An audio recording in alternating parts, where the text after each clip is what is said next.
고난주간을 맞을 때마다 예수님이 왜 채찍에 맞으셔야 되는지, 왜 예수님이 그토록 모진 고난과 수치를 당하셔야 되는지, 왜 도대체 예수님이 그토록 참혹하게 십자가에 못 박혀 죽으셔야 했는지를 생각하게 됩니다. 아무 죄도 없으셨는데 왜 그리 맞으시고 왜 그리 죽임을 당하셔야 됐는지, 이에 대해서 십자가 700년 전에 이사야 선지자는 이렇게 예언을 했습니다. 그가 찔림은 우리의 허물을 인하며 그가 상함은 우리의 죄악을 인합니다. 그가 징계를 받음으로 우리가 평화를 누리고 그가 채찍에 맞음으로 우리가 나음을 입었도다. 우리는 다 양 같아서 그릇 행하여 각기 제게로 갔거늘 여호와께서는 우리의 죄악을 그에게 담당시키셨도다. 예수님은 아무 죄가 없으셨지만 세상의 모든 죄를 담당하셨기에 죄인이 되셨습니다. 죄인이 되셨기에 예수님은 하나님의 저주를 받아서 십자가형을 당하신 것입니다. 신명기 21장 23절에 보면 나무에 달린 자는 하나님께 저주를 받은 자라고 말씀하고 있습니다. 이 말씀은 예수 그리스도의 십자가의 죽음의 의미가 무엇인지를 우리에게 가르쳐주고 있습니다. 그렇습니다. 예수님의 십자가는 하나님의 저주가 내려지고 하나님의 심판이 시행된 것입니다. 죄에 대한 하나님의 저주와 심판이 시행된 것, 그것이 바로 예수님의 십자가입니다. 예수님의 고난은 바로 우리를 대신한 고난이었고 예수님의 죽음은 바로 우리를 대신한 죽음이었습니다. 여러분, 우리 인간은 아무리 잘나도 죄인이고 아무리 못나도 죄인입니다. 다 죄인이에요. 다 죄인이기 때문에 모두가 다 죽을 수밖에 없습니다.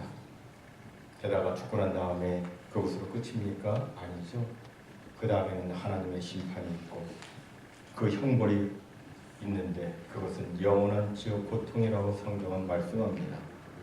이게 인간의 운명이에요.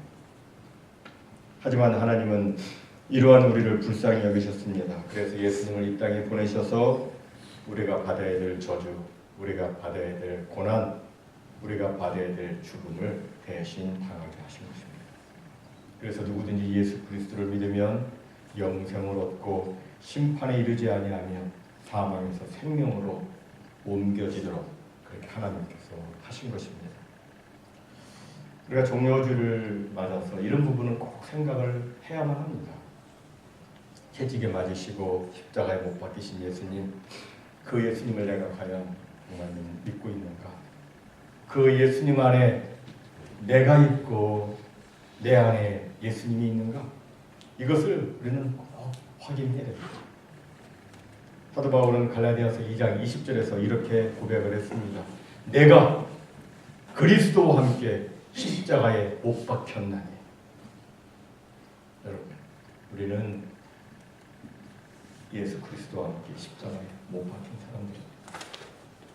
우리 옛사람은 정과 욕심을 다 십자가에 못 박고 우리는 이미 죽은 사람들이에요. 우리가 지금 살아있는 것은 내가 산 것 아니고 예수 그리스도를 믿는 믿음 안에서 우리가 사는 것입니다. 이렇게 꼭 고백할 수 있는 우리 모두가 되기를 바랍니다. 그런데 오늘 우리가 성경 말씀 읽었는데 이 말씀에서 한 가지 흥미로운 사실이 있습니다. 21절에 보니까 로마 병정들이 구레네 사람 시몬을 억지로 예수님의 십자가를 지워 예수님을 따르게 했다는 것입니다. 구레네는 그 지중해 연안 도시, 북아프리카 지중해 연안 도시인데 지금의 리비아의 트리폴리에 해당됩니다. 그 당시에 북아프리카에는 두 개의 커다란 도시가 있었는데 하나는 알렉산드리아고 하나는 이 구레네였습니다. 근데 거기에 출신인 시몬, 아마 이 시몬은 디아스포라로 그곳에 이민 가서 살던 사람이 아닌가 이렇게 여겨집니다. 당시 유대인들은 로마 제국 전체에 걸쳐서 넓게 퍼져서 살고 있었습니다. 그렇게 흩어져서 살다가 유월절 같은 큰 명절이 되면 예루살렘을 방문했습니다. 아마 구레네 시몬도 유월절을 지으면서 예루살렘을 방문한 것으로 보여집니다. 와서 봤는데 거기에 로마 군병이 이끄는 죄수의 행렬을 보게 됩니다. 거기에는 무거운 십자가를 지고 기진맥진 골고다 언덕을 향하는 예수님이 계셨습니다. 그런데 예수님은 더 이상 십자가를 지고 갈 수가 없으셨습니다. 모진 고문으로 이미 초주검 상태가 되셨기 때문입니다. 그래서 로마 군병은 마침 그 길을 지나가는 구레네 시몬에게 십자가를 대신 지게 했습니다. 당시 로마 군인에게는 필요하다면 식민지 백성에게 언제든지 강제 노동을 징발할 수 있는 권한이 있었습니다. 손이 필요하면 로마 군인이 누구에게든지 창을 어깨에다 딱 대면 그 사람은 로마 군인이 요구하는 대로 오리까지는 같이 걸어가야 했습니다. 같이 가야 했습니다. 이것이 로마의 법이었어요. 얼마나 가기 싫겠어요. 원수가 같이 가자고 하는데. 그런데 예수님은 또 이렇게 말씀하셨죠. 오리를 가자고 하면 몇 리를 가라고요? 10리를 가라고 하셨어요. 근데 이 로마 군인에 의해서 지명된 구레네 시몬은 그때 아주 불쾌했을 것입니다. 그 많고 많은 사람들 가운데 자기가 그 무겁고 더럽고 거칠고 피로 범벅된 그 십자가를 져야 했기 때문입니다. 그는 솔직히 그 십자가를 지고 싶지 않았습니다. 그러나 로마 군인들이 시키니까 억지로 십자가를 지게 된 것입니다.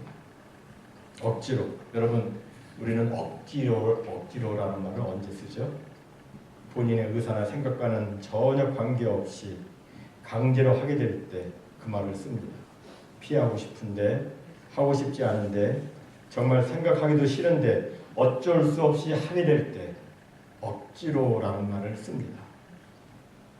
그때 구레네 시몬은 아마 속으로 투툴거렸을 것입니다.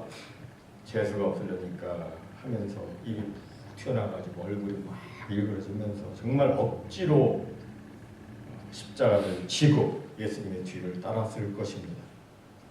그러나 십자가를 대신 지고 가면서 바라본 예수님의 모습은 그를 놀라게 했습니다. 예수님의 모습은 보통 죄수의 모습이 아니었습니다. 가만히 보니까 이게 보통 사형수의 모습이 아니었습니다. 그의 표정이나 또 예수님을 바라보며 슬피 우는 여인들에게 나를 위하여 울지 말고 너와 너희와 너희 자녀들을 위하여 울라라고 말씀하시는 그 예수님의 말씀은 이 보통 사형수에게서는 찾아볼 수 없는 그런 모습이었습니다. 더욱이 십자가에 못 박힌 예수님은 충격이었습니다.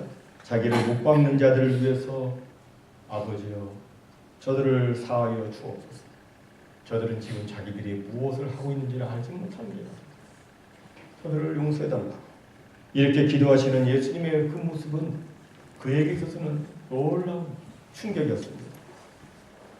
그 일로 구레네 시몬은 예수님을 다시 생각하게 되었고 그리고 예수님을 믿게 됩니다. 오늘 본문은 이 구레네 시몬을 소개하면서 알렉산더와 루포의 아버지라고 소개를 하고 있습니다. 이 마가복음에서 그를 알렉산더와 루포의 아버지라고 소개한 것을 보면 그 당시 이 마가복음을 읽는 사람들이라면 누구나 익히 알 수 있는 그런 사람이라는 것을 알 수 있죠. 알렉산더와 루포의 아버지 구레네 시몬 알죠. 우리도 다 알고 있는 사람에 대해서는 누구 아버지 누구 어머니 이렇게 하지 않습니까? 누구 아버지 누구 어머니. 구레네 시몬은 당시 성도들에게 널리 알려져 있던 그런 사람들이었던 것입니다. 처음에는 예수님을 몰랐습니다. 나중에 예수님을 믿고 난 다음에 그의 삶이 완전히 변화되어서 우리 주님께서 기뻐 여기시는 그런 삶의 그 길을 걸어가고 있는데 그의 모습이 너무나도 아름다운 거예요. 그 사람들이 나중에 마가복음을 쓰면서 알렉산더와 루포의 아버지라고 소개를 하는 겁니다. 또 로마서 16장 13절에 보니까 그로부터 조금 시간이 훨씬 지난 다음에 사도 바울이 로마 교회 성도들에게 한 세대 좀 지났을 거예요. 무난 인사를 하면서 이렇게 말합니다. 루포와 그 어머니에게 인사하라. 그 어머니는 곧 내 어머니라. 여기 루포가 누구예요? 구레네 시몬의 아들이었습니다. 루포의 어머니는 구레네 시몬의 아내입니다. 근데 그 여인을 사도 바울이 뭐라고 그러냐면 내 어머니라. 어머니처럼 그렇게 여기고 있었던 겁니다. 이런 기록들을 종합해 볼 때 구레네 시몬은 예수님의 십자가를 대신 죽어가면서 이제 변화를 받고 회심하게 되었다는 것을 알 수 있습니다. 그리고 그의 온 가족 모두가 전부 다 예수님을 따르는 자들이 되었음을 알 수 있습니다.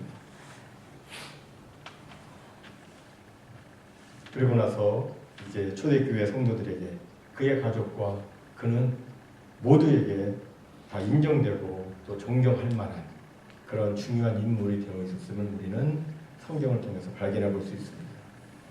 여러분, 예수님을 믿으면서 이것처럼 큰 축복, 이것처럼 큰 영광이 어디 있겠습니까?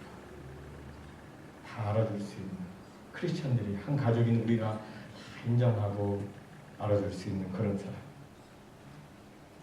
어떻게 해서 그런 축복을 받았을까? 아마도 이것은 그가 예수님이 십자가를 대신 지고 따라간 것에 대한 하나님의 축복이 아닌가라고 여겨집니다.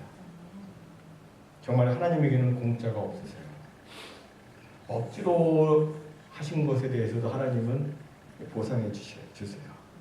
그런데 구레네 시몬만 그런 것이 아니라 우리도 예수님이 십자가를 지고 예수님의 뒤를 따라다 보면 그런 축복과 영광을 받게 되는 것입니다. 사실 십자가는 고통이죠.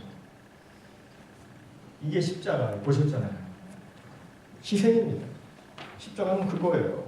그러나 억지로라도 십자가를 지고 따르면 그것이 처음에는 고통 같지만 나중에는 그것 때문에 정말 복 있는 인생이 되어지는 것이고 정말 수리 맞은 인생이 되는 것입니다.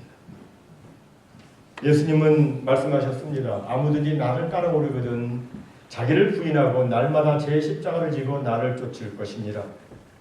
여기 자기를 부인하고, 이 자기를 부인한다는 것은 내 뜻을 포기한다는 거죠. 내 생각을 포기한다는 겁니다. 나의 원하는 것을 포기한다는 거예요. 이게 자기를 부인하는 겁니다. 그리고 자기 십자가를 진다는 것은 희생을 감수한다는 것입니다. 우리 예수님은 자기를 부인하셨습니다. 자기 뜻을 포기하셨습니다. 겟세마네 동산에서 예수님은 이렇게 기도를 하셨습니다. 아버지여, 만일 할만 하시거든 이 잔을 내게서 지나가게 하옵소서. 그러나 나의 원대로 하옵시고 아버지의 원대로 하옵소서. 예수님은 이런 기도를 3번씩 동일하게 하셨다고 성경은 말씀해요. 3번 기도했습니다. 3번씩이나 동일한 기도를 하셨다는 것은 예수님께서 정말 자신의 뜻, 자신의 원하는 바를 완전히 포기하셨음을 보여주고 있는 것입니다. 그리고 예수님은 십자가를 지셨어요. 자기를 부인하고 십자가를 지셨습니다. 이것이 예수님의 겟세마네 동산에서의 기도였습니다.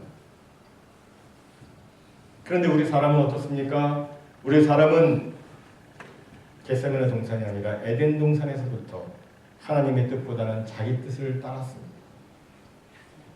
예수님은 겟세마네 동산에서 자기를 부인했지만 사람들은 에덴 동산에서부터 자기를 주장했습니다. 자기를 드러내고 싶어 했습니다. 다들 자기 원하는 대로 하려고 합니다. 그리고 이 십자가를 지지 않으려고 그러죠. 그래서 그런지 사람들은 십자가 없는 교회를 찾아다닙니다. 십자가 없는 신앙생활을 하려고 합니다. 희생 없어도 되고 헌신 없어도 되는 그런 곳을 찾아다닙니다. 그러나 역설이지만 십자가 없는 교회는 정말 십자가가 없습니다. 왜냐하면 십자가 없는 신앙생활은 존재하지 않기 때문에 그래요.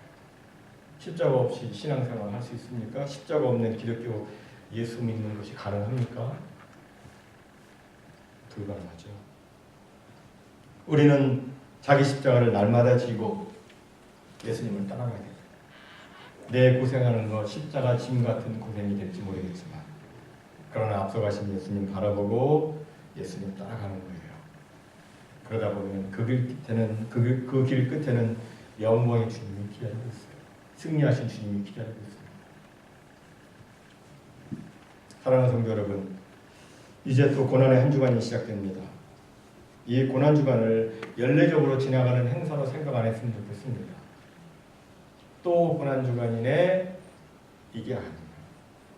그게 아니고 이 고난 주간 동안에 우리는 예수님을 깊이 묵상할 수 있었으면 좋겠습니다. 그리고 자기 자신을 보았으면 좋겠습니다.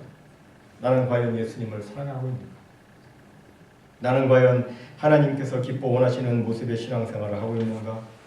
나는 과연 나를 부인하고 내 십자가를 지고 예수님을 따라가고 있는가? 나는 과연 내 마음과 뜻과 정성과 온 힘을 다해서 하나님을 사랑한다고 고백했습니다. 내가 하나님 앞에서 부족하다면 과연 무엇이 부족한가? 이것을 곰곰이 생각해보고 그 깨달은 것을 실천에 옮기는 것이, 이것이 필요합니다. 그러다 보면 우리는 예수님을 닮게 되겠죠. 이번 고난주간을 통해서 한층 더 예수님을 닮아가는, 그래서 더욱더 성숙해진 그런 우리 모두가 다 되시기를 주님의 이름으로 축원합니다. 이제 성찬식을 거행하도록 하겠습니다.